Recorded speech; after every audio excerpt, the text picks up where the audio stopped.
Bienvenido a Bristol Rovers, Iñigo Calderón. Or for those non-Spanish viewers, welcome to Bristol Rovers, Inigo Calderón. Today, Rovers fans, we're diving into the sacking of Matt Taylor and the exciting appointment of Inigo Calderón as the new manager of Bristol Rovers. What does this mean for the team's future? How will Calderón's experiences and tactical approach reshape the squad? Stick around as we share my reaction, explore what led to this pivotal change, and discuss what fans can expect moving forward. So before we get started, we need every single one of you to do one thing for me. Please make sure you like the video if you love the content, please subscribe if you are new around here, and click the notification bell so you never miss another YouTube video. Also guys, make sure you check out what we uploaded yesterday, which was my review of the Edinburgh derby between Hearts and Hibernian in the Scottish Premiership. And for now, ladies and gentlemen, let's get straight into this video, and we'll start with the sacking of Matt Taylor. Following their loss to Birmingham, which left the team 2 points above the League One relegation zone, Bristol Rovers fired manager Matt Taylor. Taylor was hired on December the 1st of last year for a 3.5-year contract. He managed 10 victories as the team finished in 15th place the previous season. But Rovers have only won 6 of their 19 league games so far this season, and the Blues' 2-0 victory was their 3rd straight loss, dropping them to 20th place in the standings, and the board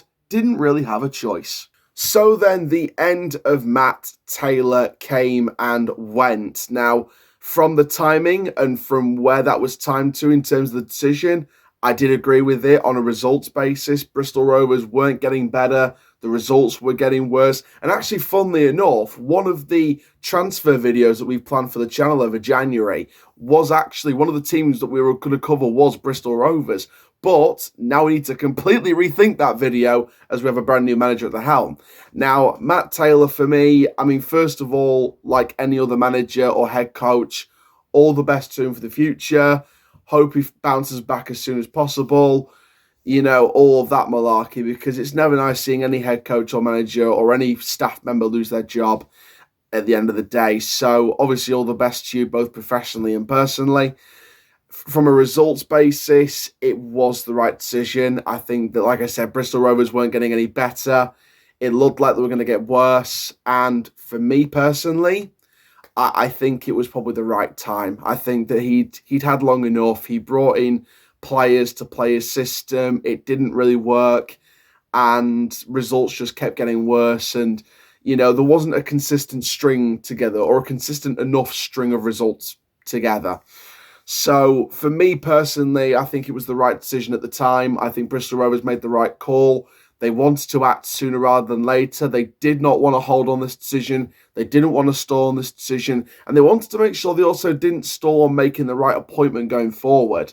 So, Matt Taylor's exit was the right time, in my opinion. I think the results were at a point where change needed to happen. They need a new direction, a brand new buzzword project, you know, to go for. And for me, I think that it was the right call at the right time. And you know, that doesn't deter from the fact that Matt Taylor goes with my personal and professional best wishes for the future. That will always be the case, no matter if it's the right time or the wrong time.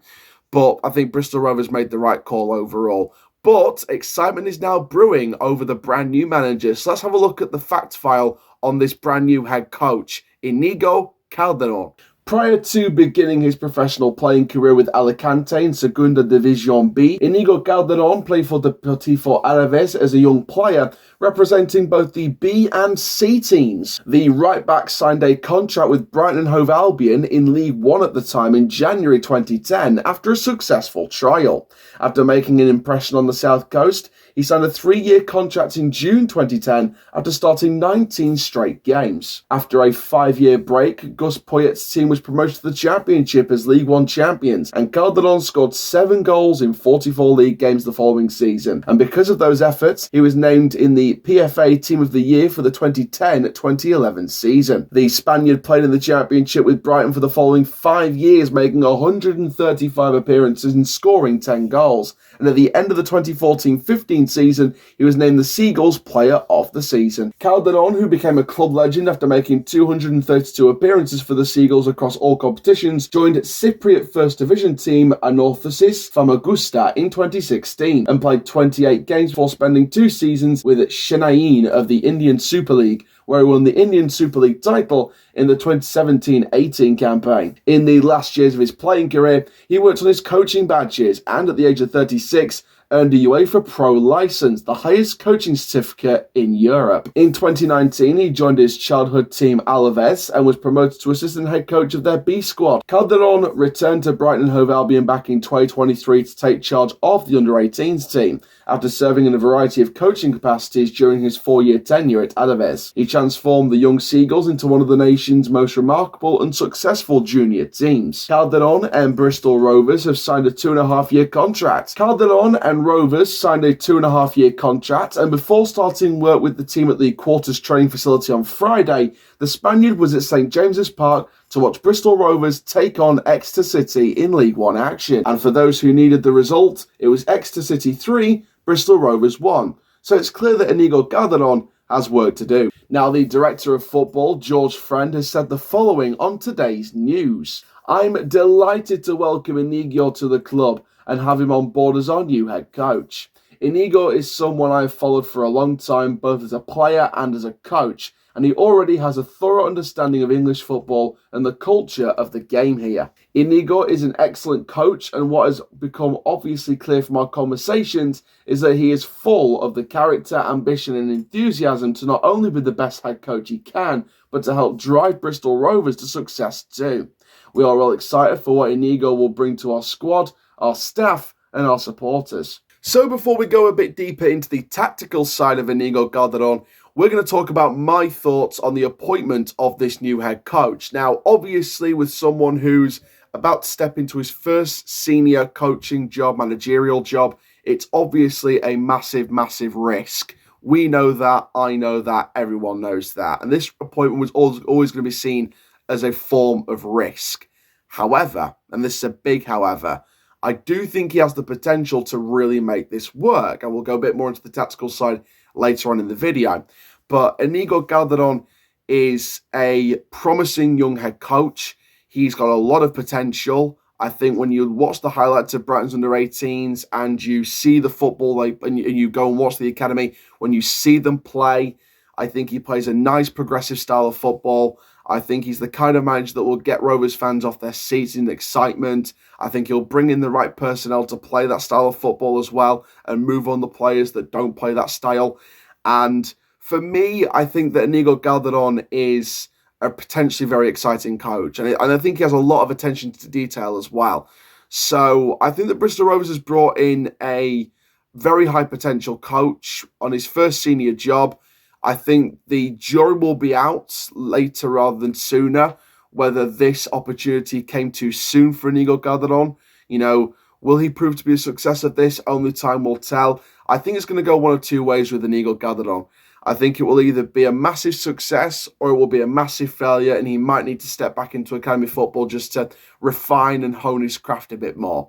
But even though it's going to go one of two ways for him, I do think that this is a ambitious appointment from a promising sense. I think there's ambition there from a promising sense, and I think with Iñigo Calderón's previous contacts, with his contact book at Brighton, with the amount of academy players they've got currently at the Seagulls Academy Centre, I think with the potential of Brighton's academy, I think there's some great contacts there for potential transfers, some great contacts for experienced signings as well, people that he used to play with, people who he used to, you know, see around the place, etc. I think there's multiple contacts he can use to his advantage here from a transfer and recruitment perspective. But I think that Iñigo Calderón has the potential to be a very exciting head coach for Bristol Rovers. And I do think this could be a pretty good appointment. Now then, what about the tactical side of Iñigo Calderón? What can Bristol Rovers fans expect from the tactical perspective of this new head coach? Well, let's get straight into that right now. Iñigo Calderón is a well-respected figure at Brighton and Hove Albion, known for his versatility and professionalism, both as a player and as a coach. Calderon emphasises an aggressive pressing game, encouraging his players to win the ball back high up the pitch and disrupt the opposition's build-up. He often uses wingers or fullbacks to stretch the field, creating overloads on the flanks, and this is complemented by quick switches of play to exploit some space. A hallmark of Calderon's teams is their flexibility in midfield, with players rotating positions to maintain control and create passing angles. Despite his attacking philosophy, Calderon ensures his teams are defensively organised, often utilising a hold midfielder to shield the back line. Calderon prioritises the development of technical and tactical skills, instilling confidence in young players to take risks and express themselves. He encourages adaptability, often exposing players to multiple roles to improve their football IQ. Several players from Calderon's under-18 team have progressed to Brighton's under-21s and even the first team, underlining his success in talent development. Calderon's coaching career has been confined to youth setups, so his ability to manage senior teams remains untested, and moving from youth to senior management will require Calderon to handle transfer markets, media scrutiny, and managing experienced professionals. Having spent most of his post-playing career at Brighton, he's yet to prove himself in a different environment or culture. But Calderon has the potential to excel as a senior manager if given the opportunity to transition gradually. While his senior management potential remains largely untapped,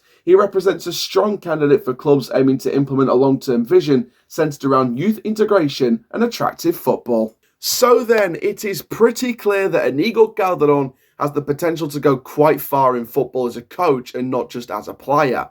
Now, is Bristol Rovers the right fit? Will he succeed down at the Memorial Stadium? I'm sure we will find out in time. But for now, ladies and gentlemen, I need you to do one more thing for me before you head off. Make sure you like the video if you've loved it. Make sure you comment down below your thoughts and opinions on this. Subscribe if you are new around here and hit the notification bell so you never miss another video. Before we go, I just want to say thank you so much for the support on the videos over the last week. The review from Hibernian Hearts, as of recording this, went up to a few hundred views in the space of a couple of hours, which is under a couple of hours, which is unbelievable. So thank you very much for that. In a matter of just a few days, the Sheffield Wednesday video went up to about 4,000 views, which is unbelievable. Again, thank you all so much for the support. It really does mean a lot. It was hard transitioning all the sports stuff from one channel onto this brand new channel, getting it going full throttle. So I really do appreciate the support. There will be more matchday vlogs on the way. There will be more transfer videos on the way. There'll be a lot more historical content on the way. We've got plenty more historical content to come from multiple different clubs, including facts that maybe you didn't know about. So thank you all so much for your support. Keep up that support. Can we reach the first 1,000 by the end of the year? Because I think it's doable. Thank you very much. I am the CHALL. Ta-ra for now. Mean that badge to you, and that is full time.